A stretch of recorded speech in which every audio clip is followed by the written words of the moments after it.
ضبحا فالموريات قدحا فالمغيرات صبحا فأثرن به نقعا فوسطن به جمعا إن الإنسان لربه لكنود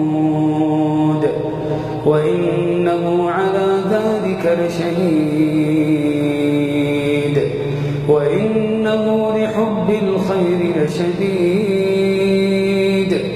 أفلا يعلم إذا بعثر ما في القبور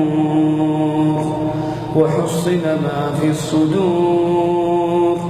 إن ربهم بهم يومئذ لخبير.